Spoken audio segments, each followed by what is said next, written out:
Despite better than expected growth in recent months, the world is still experiencing a deep COVID-19 related recession. The United Nations Conference on Trade and Development's 2020 report says a bold, comprehensive, and coordinated global plan is needed for full recovery.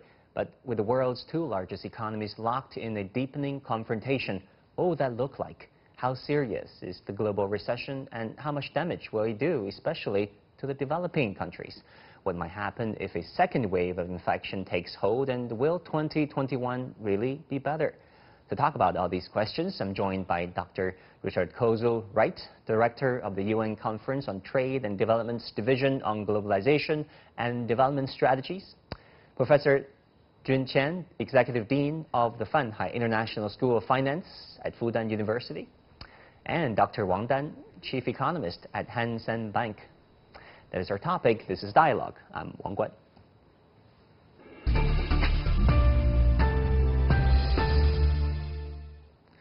I want to welcome all of you to Dialogue, ladies and gentlemen. According to this UN report, the global economy will contract by an estimated 4.3% this year, and the UN advises, quote, coordinated public action and a global recovery plan.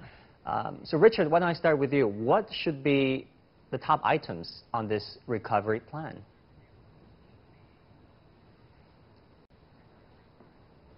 Well, I think the first item is to make sure that the advanced economies do not revert to austerity in the way that they did after the global financial crisis too soon, and continue to spend, to continue to adopt expansionary macroeconomic policies, both monetary and fiscal. And there are many things in the advanced economies, beginning with climate-related expenditures, that the advanced economies need to spend on. And I think the point is, and the point that we make in the report, is that the private sector will not get us out of this crisis. Private investors the world is too uncertain for private investors. Consumers' wages are likely to be stagnant. Unemployment is likely to be high. So we're not going to see a big consumer boost from households in the West. So it's imperative that governments in the advanced economies continue to spend to ensure that the economy recovers strongly, and the private sector regains confidence to be able to begin their own spending initiatives. Right, but Richard, you know, in a recent interview, I believe, you once said that forecasters talk of a V-shaped recovery can easily mislead. Why did you say that?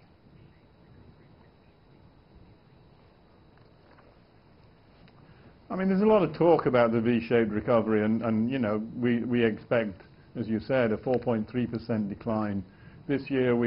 If everything goes right, and if governments continue with the right kinds of policies, we expect to see a rebound of 4%, 4.1% next year. But to get us back to where we should have been this time, in a year's time, the world economy would have had to have grown at something like 10%, and it's not going to happen. The world economy is not going to grow at 10%. Moreover, even as the economy rebounds next year, we will see higher unemployment in the advanced economies. We will see likely to see increasing bankruptcies. So it's not. I think the V-shape gives us a sense that things are back to normal by the end of next year. Things will not be back to normal by the end of next year. Professor Qian, do you agree that things may not easily get back to normal? What's your takeaway from this UN Economic and Trade report? I agree that the recovery, global recovery, will be slow, will be sluggish. I also agree that large economies should definitely, as Richard pointed out, should not use austerity measures too soon. I want to add that globally, cooperation among the largest economies is very important, starting with a very effective stimulus without much side effects, and that is lower tariffs on all these large economies.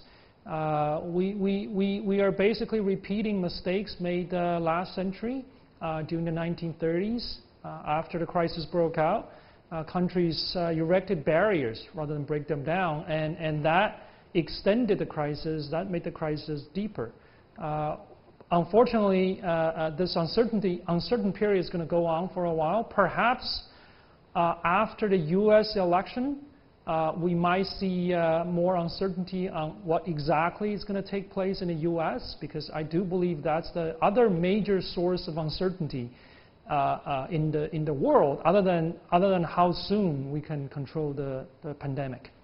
Yeah, Dr. Wang, I want to go to you. How do you read into this UN report, and what do you make of their assessment of global the state of the economy, and also the coping mechanisms?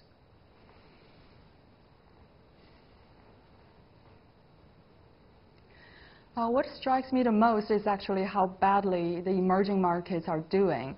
When we look at China, of course, we have seen a V-shaped recovery, mainly because of very strong control over the coronavirus spread. But if we look at India, Indonesia, Brazil, their economy are really still struggling at the bottom. There's no sign of this rebound yet. So without a very strong fiscal stimulus or international aid, I just don't anticipate any time soon that those economies will come back to the normal trend.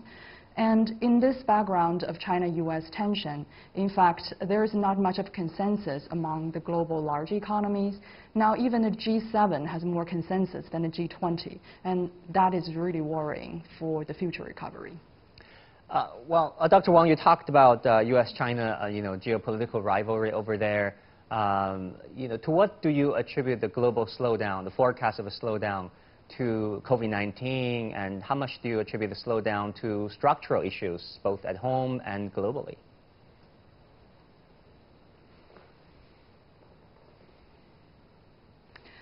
If I have to assign a number, I would say COVID-19 is 90% of the problem, but the rest of the 10 problems are triggered by this COVID-19. Because many of the businesses, they were operating in a very aggressive manner. They weren't having much cash on the shelf. And when a big economic crisis like this happens, then of course we see pretty much a financial breakdown in many of the emerging markets. In an advanced economy as well, many of the companies have issued many debts in the last decade. And now, with this new situation that probably most economy won't return to normal by 2023, then we have seen a lot more central banks are testing the limit of monetary policy. And this adds more of uncertainty in the future, because now it's so cheap to borrow, so actually it adds more uncertainty in the private sector because they're borrowing a lot more than before as well. Certainly, there are numerous challenges, and debt is one of them. Richard, let me go back to you. You're very much involved in initiating this report. The reports warned of a lost decade. Why did you guys say that, and how likely is it?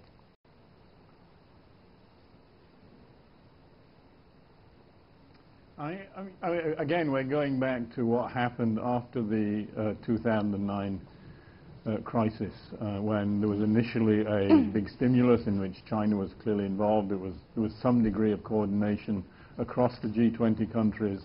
But from 2010 onwards, they reverted to fiscal cuts, kept the money tap opening, quantitative easing continued, interest rates continued to be very low. And one of the consequences of that combination was weak investment, weak productive investment, very booming financial markets, high levels of inequality, and those persisted until the end of 2019. So at the end of 2019, the world economy was slowing down, looking financially fragile. There were, as the previous speaker mentioned, there was a lot of borrowing during the last decade by the corporate sector, much of which was of a dubious nature. So there were concerns about the fragility of corporate lending in many countries.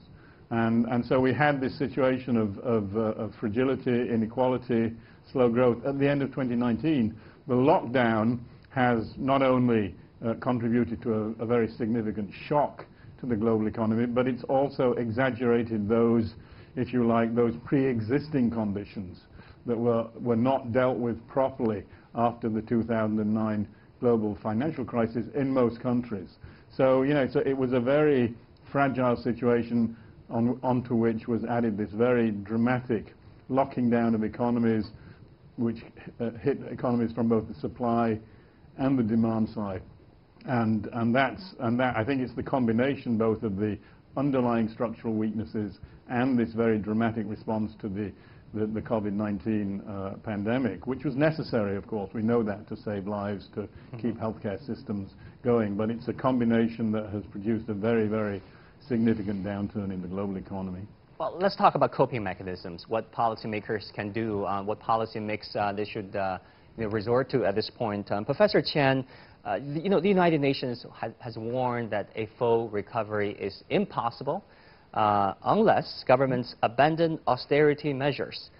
But do you think countries, especially the developing countries, have the fiscal space to launch measures to salvage the economy? Certainly, drawing lessons from the previous crisis, developing nations need a lot of help. There is some help on the way, including debt relief by countries like China on some other developing countries. So I think the most important, the goal of the recovery, the most important goal is to stimulate growth. In particular, economic growth that's widespread, many sectors. Small, medium enterprises can participate in this type of growth. In the short run, certainly you need all kinds of stimulus. We know that there's limitation to monetary policy, right? Because in many countries, including China, the financial system basically cannot channel a lot of the funds to SMEs that are in need. So we also need fiscal policies. As you pointed out, on the other hand, the problem is that a lot of developing countries are already having a lot of debt. So temporary debt relief is important. They need help from UN, they need help from IMF. But the most important goal is to have growth in a lot of these countries, and that's why other mechanisms like resume trade, healthy capital flows, that's also very important. Once you have sustainable growth, of course, in the short run, international organizations and governments probably need to lead the way, but once you have a period of growth, then you will have more participation from the private sector, and once you have sustainable growth, a given level of debt is less of a concern than what looks like now. So I think coordination among countries to stimulate growth, well-participated growth is the most important urgent task. But the condition is obviously contain the pandemic, including development and use of vaccine. Right, yeah. Countries are talking about the second wave. In fact, some countries, as I said, already declared the second wave. Dr. Wang, in the beginning, you talked about your concern with the state of the economy of the emerging countries, emerging economies. I mean, what should their policymakers do at this point? I mean, do you have anything to add? What should they do and what should they not do?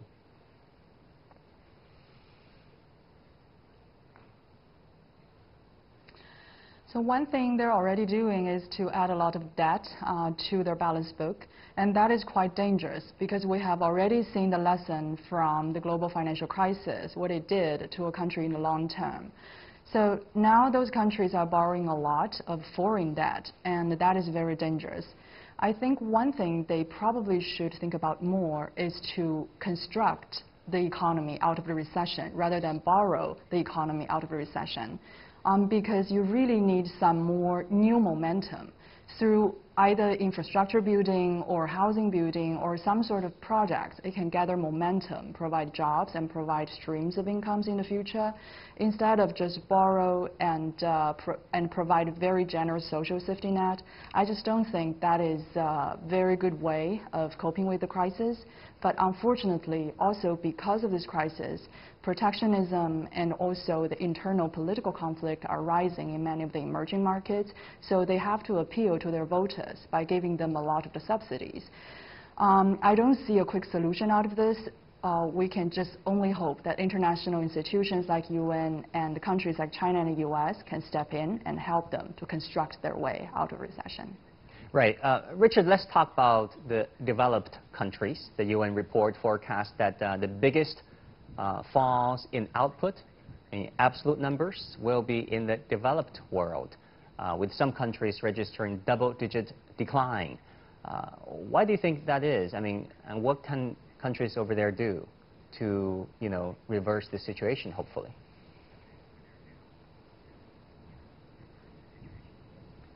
I mean, I think the scale of the decline clearly reflects the extent of the lockdown in advanced economies. Many developing countries where you have very large informal labor markets, lockdown of that nature is much more difficult to do. Some countries have done it. South Africa, for example, had a very strong lockdown, and it saw a huge drop in its quarterly growth rate. But it's quite rare. Developing countries don't have that those kind of structures in place to be able to do that. So I mean, I think that the swing in growth in Europe and North America clearly reflects the fact that they did rigorously lock down in response to the pandemic. I mean, just to go back to an important point, developing countries have been accumulating a lot of debt since the 2009 financial crisis. That was partly a consequence of the quantitative easing in the advanced economies and the search for yield of investors in the advanced economies. Interest rates were very low in the advanced economies, and they lent very extensively to developing countries where interest rates were higher.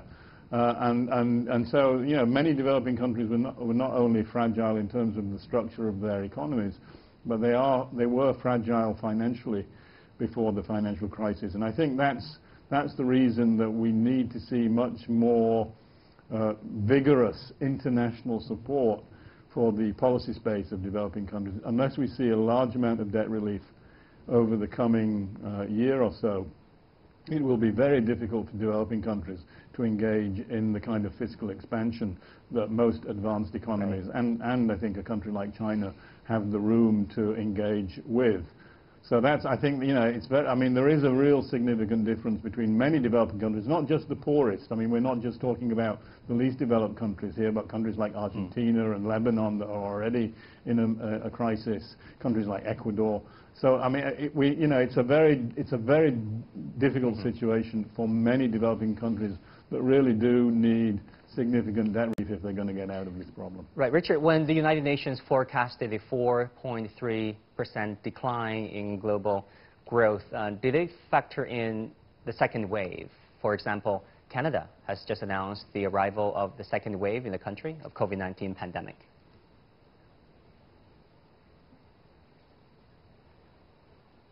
We didn't. I mean, a second wave, forecasting under these conditions, this level of uncertainty is always going to be a bit of a hit and miss game.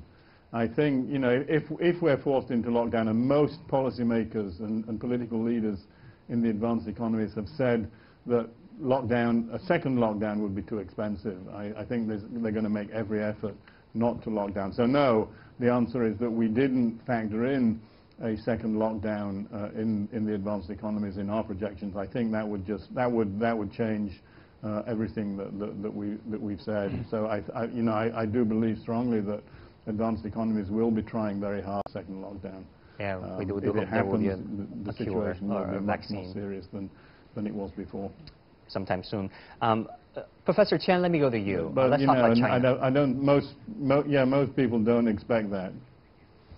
Right. Professor Chen, the report also talked about China and the fact China is expected to register economic growth of 1.3% in 2020 and 8.1% in 2021, the highest level of projected growth in the world. Other reports compiled by ADB and OECD made similar projections. How do you think China has been able to pull it and to recover relatively quickly? First of all, I actually think China is going to grow more than 1.3%. I'm pretty confident the growth rate will be higher than 2%. And the main reason that China has done very well on route to full recovery is when you have seen how the pandemic affected economic activities, up to this point, the only, and I want to stress, the only effective model is to have a complete shutdown of activities and quarantine and test and treat. You know, and not many countries, especially the size of China, can do that. So China did that. There was this complete lockdown, but that enables you isolate all the hotspots and you treat all of them. So in the short run, the lockdown had a huge negative effect. But that enables the economy to recover on a very widespread scale. And that's something that most of the developed countries fail to do. It's not just the second wave. They haven't contained the first wave. That's what's happening in the US. Mm-hmm. The other reason why China is going to recover much better is that in most developed nations, including the US, consumption and services sectors account for a very large fraction of GDP. In China, consumption is rising, but manufacturing is still very important. So consumption services require a lot of people gathering in terms of production and consumption. And that's why until they have full control of the pandemic, it's very hard to have a recovery. So in some case, the only way you can have a V or close to a V recovery is you control the pandemic. Mm-hmm. And that turns out, as you look at the path of recovery, that turns out that's better than a continuous W, right? So you can have a partial recovery, but when the second wave comes, you have to have partial lockdown. But that just creates more uncertainty in terms of what will we need it, right? Because in the U.S., people are debating about how large the size of the second stimulus. So overall, that just creates more uncertainty. And we just said investors do not like uncertainty, and I think that's very important for China's recovery and the economic structure of China. Dr. Wang, what do you think? I mean, do you have anything to add? What explains China's relatively quick recovery?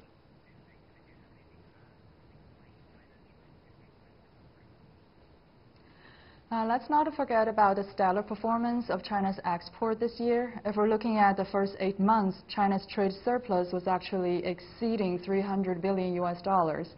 And that is quite significant because export minus import, and net export alone, contributed to about 1.5 percentage points to China's GDP growth.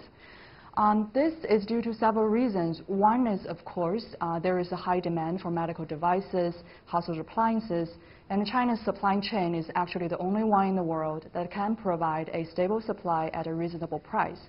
But the other reason is also very important is that China has put a lot of focus on protecting the domestic companies.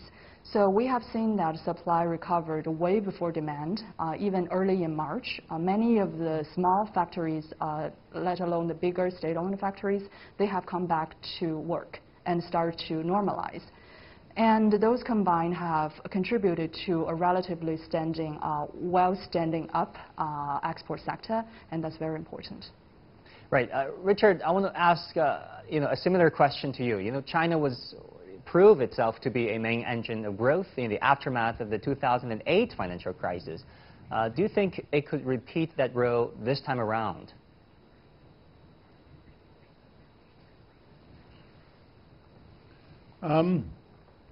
I think it'll be a little different. We haven't seen the same kind of stimulus package in terms of size that we saw after 2009. I do think, I agree with what the previous commentators just said. I think there's an important lesson that the Chinese policymakers, though, have taken from 2009. After an important feature of China after 2009 was not only the very large stimulus package, but there was also very extensive lending in China, some of which was probably not of the best nature. And I think I think the People's Bank of China from about 2016, 2017 made some very important moves in terms of dealing with the risks on bank balance sheets that has put the financial sector in China in a relatively stable position. And I mean, debt levels are still very high, but I think a lot of Western commentators have been predicting a collapse of the Chinese banking system for years, if not decades, and it hasn't happened. And I think people underestimate what has been done, particularly since 2016, 2017. Whereas in the advanced economies, as I said, there are some very serious financial fragilities still left in the system from the 08-09 crisis. I think that's an important part of the story. Certainly the export story should not be underestimated, both in the digital sector and in the healthcare sector. We've seen very significant rebound in Chinese exports, and that's clearly been a contributor to growth. I think that for us, at least in the UN, you know, what we are looking for is to see whether there will be a significant shift in China towards a greater emphasis on the domestic market and domestic demand moving forward, because China for quite some time has been arguing that it wants to shift away from a heavier reliance on exports towards greater reliance on domestic demand. And that's, I think, a goal of policymakers that I think we would think is necessary. But that will have ramifications for other developing countries. I think they could be very positive ones, but there could also be some risks for other developing countries in that kind of restructuring of the Chinese growth model too. Right, Richard. COVID-19 is a big factor, and you know, China has mostly got its pandemic in control right now. How do you think the Chinese experience can perhaps inform the rest of the world, especially those countries that are still struggling to cope with this pandemic?